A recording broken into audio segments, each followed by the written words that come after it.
Let's talk about the classic D&D adventure, X1, the Isle of Dread, and how we could run it as a wilderness hex crawl for Shadowdark.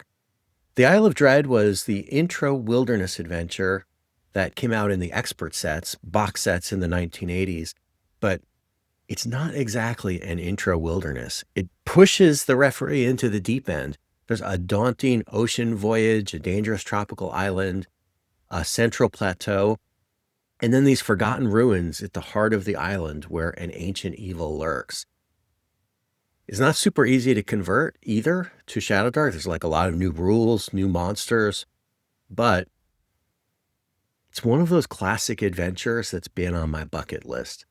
One of the projects I've tried to take on in the past year, and which I'm going to do going into next year as well, I'm trying to loop back through these classic TSR adventures, whether they were for AD&D or Basic Expert that I never ran back in the day. And since I'm currently running Shadowdark, I'm seeing how they could run as Shadowdark adventures.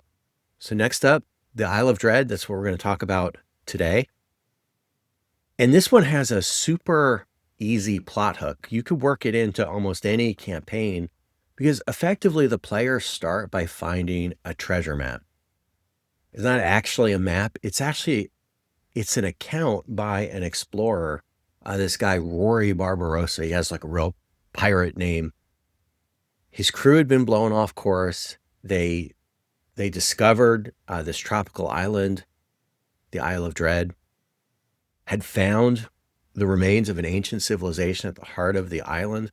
And in the account, they talk about these wondrous treasures they find, including like a gigantic black pearl. And then because of disease and deaths, he didn't have enough people to continue, so they left. He provides a map of the outline of the island and then swears to return. Only he never does, and this account finds its way into the hands of the player characters. So you could work this into any treasure hoard. You get it into the hands of your player characters any way you want as they're approaching like level 3 and level 4.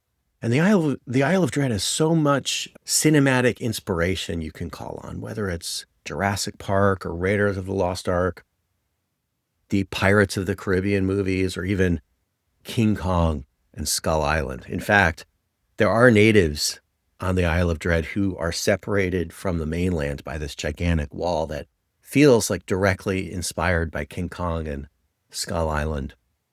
We'll talk a little bit about the history of the Isle of Dread right after the break. So in the 1980s, like 1981, 1982, Wizards of the Coast published those two box sets for D&D. In the basic set, they had the landmark adventure, Keep on the Borderlands, and they needed something similar for the expert set. They needed a sample adventure that would showcase the wilds. And the two authors, Dave Cook and Tom Moldvay, they cooked up this idea for a pulp fantasy-inspired setting, something like Sir Arthur Conan Doyle's The Lost World, filled with prehistoric monsters and ancient ruins. But here's the thing. If you're going to tell a story that says you're going to start at point A and do this huge ocean voyage to point B, you need to ground that in a world. And this is one of the things that I find so fascinating about the story behind X1 is that they needed to create a world for the basic D&D game in order to put it in the module to be able to show people you're going to start here and you're going to sail to there. AD&D had the world of Greyhawk. The Forgotten Realms wouldn't come out for like 6-7 more years. And the basic rules didn't have like a core world yet. Now, Tom Moldvay and Lawrence Schick had, in the 1970s, their home campaign was called The Known World. And they actually just handed it over to TSR, or at least all the names. And TSR kitted up a new map, a continent that became called The Known World for the basic D&D game, in order to include it in the Isle of Dread adventure module. And they put these like little capsule blurbs about those nations. And eventually the basic line would extend these to become gazetteers. In like 1987, 1988, the gazetteers came out. I still use the Grand Duchy of Karameikos Gazetteer a lot. I'm either placing things in Greyhawk or Karameikos. And eventually this world would become called Mystara in 1991. There's an excellent fan site called the Atlas of Mystara. The guy who runs it has put tons of excellent maps up there. So I'll link to a couple fan sites down below if you're interested. But it's fascinating to me that how the D&D world for basic D&D came about through this module. And the other thing, there's 2 editions of X1. And as I was doing this preparation and foundations to be able to run it, I had never really compared them head to head before. Like, I lived through it. So I knew that it was reprinted and that they had updated the trade dress and they had done different graphic design, or different layout. But until I actually got in there to convert them and I'm looking head to head, I actually didn't realize that the content was subtly different. The main difference is that in the new one, they've taken several encounters and like really softened them. Like there's this giant squid in the waters near the island that, it'll rise up like a kraken and wrap a ship in its tentacles. And it's got this hull destroying beak attack. And they've replaced it with a saltwater water termite, like basically a big bug. The sea dragon became a sea hydra. All right, that's not super embarrassing. In the central island of the plateau, there's some freshwater sharks. They become, I don't know, like a couple giant crabs. Anyway, it's a little weird. I'm gonna use the original. Shadowdark characters are really resilient, so yeah, we can throw the tougher monsters against them. One of the first problems to deal with, though, is understanding how ships work in Shadowdark, because there's going to be a pretty significant ocean voyage. Here, take a look at this map.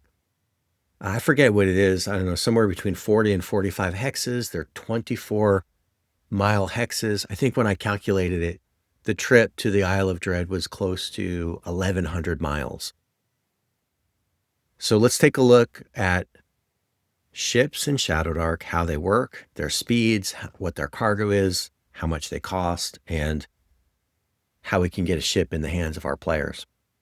And here's the thing, too. Shadowdark's core ethos is really focused more on simplicity in many ways. And so the nautical rules are not super developed just yet. Here's a chart comparing BX ship speeds against Shadowdark. You can see the BX ships go either 72 or 90 miles, and that's per day. It's not really defined. Is a day 24 hours of sailing or 12 hours? I'm assuming it's 12 hours. Shadowdark ships actually come out in Curse Scroll 3, or they were published in Curse Scroll 3. And their ship speeds are listed as basically 48 miles for the most part in an 8-hour day. So I've normalized them to 12 hours. That's how we get 72 miles per day for the Shadowdark ships. You can see the trip to the Isle of Dread's probably going to be about 15 days. Shadowdark kind of hand waves the crew in the spirit of simplicity. How cargo works is really interesting between the two systems. So in BX, everything gets converted to coins for encumbrance purposes, basically 10 coins or a pound. So if a ship can hold 100,000 coins, like the small sailing ship up there, that's 10,000 pounds or basically 5 tons. You can figure out the rations from there. For Shadowdark, ships only get cargo slots based on the passengers that the ship can carry. So kind of ignores like the crew and other needs. And so the capacity is a lot lower. Still more than enough for our purposes for getting to and from the Isle of Dread and, spending several weeks there exploring. Plus the characters can forage and do stuff like that. Before we talk about buying a ship, though, it's good to ground on the sort of economic assumptions, the differences between the two games. In BX, and this is like any old school game like Advanced Dungeons and Dragons, like 80 or 90% of the party's experience is going to come from treasure. So a 4th level party that's probably accumulated 40,000 experience points is going to have like 32,000 or more gold pieces by then. And it just continues to get more ridiculous from there. There's a whole cottage industry in old school gaming around different tactics referees want to try to use to drain money from players through training costs and other things in order to make people care about finding treasure. Because after a while, it's just kind of irrelevant. You've got hundreds and hundreds of thousands of gold pieces. And it shouldn't be difficult for a 4th level party to buy a ship. But for a 4th level Shadowdark party, where the gold expectations are so much lower, and when you find a piece of gold, everyone gets the same experience, it's shared, groups will have much less treasure. The good news is that they've got a much stronger incentive to keep adventuring. The bad news is having a minimum of 1,200 gold pieces, they may have a hard time buying a ship, especially because they've probably been buying equipment, upgrading their armor, doing some carousing. But 1,200 is the minimum, by the way. The typical experience find for a low-level party is somewhere between 20 and 30 gold pieces, and you need 60 experience points to get to level 4, which is why I've said that the minimum would be 1,200. But it's possible if your campaign's generous that maybe they have 2,000 or 3,000 gold pieces amongst themselves. And here's how the ship costs compare. So you can see ships in BX are somewhere between 20 and 30 times more expensive, except for the sailboat, that top Shadowdark ship, which I think is an aberration. Like when you compare BX to Shadowdark, that sailing ship probably should be costing 300 or 350 gold pieces when you compare it to the BX sailing ship. So I'll probably make that adjustment in my home campaign. And my observation is that Shadowdark, it is evolving incrementally through Cursed Scrolls and now through the Western Reaches. So we may see some revisions to ships when the Western Reaches comes out. Also notice that Shadowdark sort of hand waves the crew. It's assumed that they come with the ship. They're not going to adventure. But at the same time, the party doesn't have to worry about paying them either. I'm a little ambivalent about that. I'm used to having to do bean counting and for my players to do a bunch of bean counting. Of course, these days, I don't want to go to the level that a game like Hex would require, for instance. And I'm going to talk to my players and see how they feel about this. My guess is they're going to be like, that's great. We don't care. We just want to have a ship and be able to sail to the island, and knowing that we don't have to worry about a crew and a captain is just a thumbs up in our books. I'll let you know. Here's a survey of the kind of nautical rules we're going to need for running a large ocean voyage. For starters, weather and wind are both covered in Cursed Scroll 4 and Cursed Scroll 3, respectively. Navigation and getting lost is right in the core rules. I don't think the navigation checks here will be very difficult. The players basically have to travel mostly due south, so they ought to be able to do that without too much difficulty. Hey, I will say, everything I'm talking about in this video, when I go over a conversion for a TSR module, I will compile it all into notes and actually post a conversion document down below that has all my notes. If you're a viewer, you can just grab that and take a look after the video. And counter checks are interesting. In the core rules, there's a lot more checks. They're revised in Cursed Scroll 4. There's still a lot of them. There's like 2 per day, 2 per day, 2 per night. So 4 in a 24-hour period. Probably for the high seas, I may decrease that to 1 during the day, one in the evening. The expert rules, like these guys, actually only have one encounter check per day. So Shadowdark's a little bit more aggressive on encounter checks. For a 15-day voyage, 4 checks per day means that there could be 60 rolls over the course of the adventure, or the 60 rolls over the course of the voyage. If it's happening on a 1 out of 6, that means 10 ocean encounters on the way to the Isle of Dread. That could be a lot. Ocean visibility is interesting. You know, at ground level, you can typically see 2 or 3 miles to the horizon, but that changes a lot if you have masts or if you're looking at things on the horizon that are really high, like an island that has mountains. So I've got some guidelines in there on visibility. More or less, you can see a hex away with the 24-mile hexes in order to see land in the next hex. Ships and other tall things, you might be able to see 5 to 10 miles away, and sea creatures and things like that. The encounter distance is going to be a couple hundred yards at best. Nautical rules, if they're simulation, will have really complex rules around wind and tacking. I went through this nerd period a couple years ago where I read like every book I could find about the Spanish Main and the age of piracy and the age of sail, and got really into understanding like how sails work and the weather gauge. I don't think any of that belongs in a game like this, like a simple beer and pretzels game. So I've just reduced it to a simple evasion or pursuit role, something very player facing. If they see another ship on the high seas, how they can either escape or close and pursue. I think we treat combat normally. On the Western Reaches Kickstarter, siege weapons are being introduced to Shadowdark. You can find the rules for those on the Discord. From a ship perspective, that means we can now have like catapults and ballistae on some of the really large ships. So I've included some guidance on that. And the old BX system had a very simple rule for boarding and grappling ships. They just said, if you pull up a side and one side wants to board to the other, have them succeed on a 1 or a 2. If both ships want to board, it's automatic. And so within a couple rounds, if one ship wants to grapple the other, they should be able to. And then Shadowdark has very simple healing rules related to long rests for characters.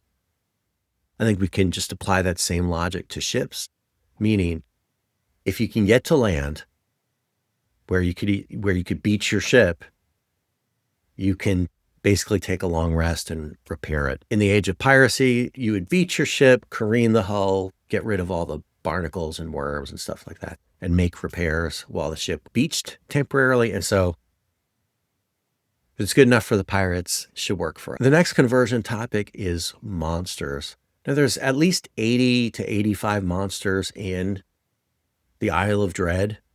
And then I found a bunch more in the Shadowfinder Bestiary, which we'll talk about. So you can see in terms of monster conversions, 31 of them were just straight out of the core book. Another 60 monsters that I'm going to use in the module are in the Shadowfinder Bestiary. I did a review of this one a couple weeks ago. I'll post the review at the end of the video. It takes like 5 or 6 monster manuals worth of monsters and converts them. I think it's an invaluable guide or an invaluable help to referees who are going to try to convert old modules. So a lot of the monsters exist. And one of the things I liked here is that it had 20 additional dinosaurs and 15, 16 additional megafauna, meaning like big prehistoric mammals and reptiles and turtles and stuff that you could just plug into a Lost World setting. And so at the end of the day, there were only about 14 monsters that I needed to convert. Again, anything I converted, it'll be down below in the conversion guide. A special case is the Tyrannosaurus. I feel like T-Rex has to be the signature monster in a Lost World setting. The BX T-Rex, the BX Tyrannosaurus, it was like 20 hit dice. It only attacked once, and it didn't do a ton of damage for its size. Would lead to a long attrition-based combat. The AD&D version, like the one that came out in the original Monster Manual, very similar, except it had a swallow attack on an 18 to 20 on the attack roll. It just gulped someone. I feel like that's got to be the T-Rex signature move. Not having that, that'd be like releasing Mortal Kombat and Scorpion's no longer goes, get over here, and does his special harpoon attack. T-Rex has to be able to like gulp the lawyer. The Shadowdark T-Rex, it's simple. And if you look at like what I've got listed on the slide here, like the DPR is pretty respectable, how much damage it will average per round. Gets 3 attacks. I think I'm going to update the stats for my Isle of Dread. Rexy, the T-Rex that lives there, the hit points will be buffed a little bit. And I'm going to give it back a swallow attack on a 20. This isn't new to Shadowdark. There's a handful of monsters in the monster manual or in the Shadowdark bestiary that can swallow, like purple worms and Remor has and stuff like that. So T-Rex can do it too. And I think this will help make the T-Rex like that alpha predator, the one that the players want to run away from and not stand and fight because of the fear of getting swallowed. I do want to spend some time coming up with new wandering monster tables. I don't have those done yet. They're not in the conversion document yet. I'm still working on this in real time. But I could see a different set of tables for different parts of the ocean. So in the far north, when you're close to Karameikos, where there's like a lot of ship traffic, there's more of a chance of running into navies and pirates and merchants and other people using the waterways. Then you've got the high seas, the major portion of the Sea of Dread. Maybe there's more non-humans. You could run into the Kraken or the Maelstrom and some more horrible stuff. And then down south in the Thanigioth archipelago, where the Isle of Dread actually is, we need to work in some of those prehistoric sea monsters like the Mosasaurus or the Plesiosaur and the Elasmosaurus, the Megalodon. Like you need a Meg if you're going to go to the Isle of Dread. And then with all the new monsters that were in the Shadow Finder bestiary, I'm going to just update the different encounter tables that are for the island itself. Updated Hex Crawl Rules came out in Curse Scroll 4, which is part of the Western Reaches Kickstarter. If you're a backer of that Kickstarter, you've already got access to this. They're pretty simple. The biggest change they made is they added, the Arcane Library has decreased the number of random encounters, provided some real simple weather rules, some foraging rules. It's a pretty straightforward procedure to follow. Two things I'm going to consider for the Isle of Dread include heat and disease. Although the more I think about it, I'm not going to do heat. Heat rules came out in Curse Scroll 2. That was the one with the desert. And basically just means that when it's hot or very hot, people have to use double rations. I guess reflecting how much you need to drink. A subtropical rainforest or an equatorial rainforest actually presents more heat risk than even the desert. But I'm thinking that the Isle of Dread, because it's an island, a little bit more temperate, like Hawaii or Costa Rica, or islands near Central America, near Costa Rica that have ocean breezes. So I'm not sure I'm going to make the Isle of Dread oppressively hot. However, I do think I'm going to include some simple diseases. Players that when they're hex crawling, if they're spending too much time in the tropical swamps or the marshes, will come into contact with insect-borne diseases like the island shakes, or have an opportunity to pick up like parasites or some kind of gastro problem that we're going to call the dread belly. And in both cases, every day that you spend in that kind of environment, maybe it's a simple DC9 con check, or you come down with an illness that is disadvantaged until cured. And by then, clerics may have access to restoration spells, or people can return back to the ship to rest and recover. Pretty simple. So this one has been focused primarily on the foundational aspects of getting ready for the Isle of Dread. Like what kind of rules and mechanics and procedures am I going to need, and what kind of monster conversions need to be in place in order to run it. Hopefully you found this pretty helpful or interesting. There will definitely be a part 2. I'll be back next week, I believe, with part 2. This will really be about, okay, now we've got all the mechanics in place. How do we actually run this adventure from getting players into the ownership of, executing actual hex crawling wilderness encounters? And then the adventure itself, it's pretty bare bones. Like it's a lot in just 30 pages. So how do we embellish it? Maybe heighten the Isle of Dread and make it really memorable. I'll cover all that next time. Have you made it this far? Thank you. I'm John. Here at my channel, I'm either talking about Shadowdark or old school Dungeons & Dragons, especially like TSR era. And I love it when I can bring those two things together. If that's your jam too, maybe you'll like it here. Please consider liking and subscribing. There'll be more of this. Like I mentioned, everything I'm talking about here will show up in a conversion document. I'll link it down below. I'll update it as I add more to it. If you're interested in that Shadow Finder bestiary, I'll post a video here about that as well as other stuff I've done looking at TSR adventures. Otherwise, thanks for being here. See you guys next time.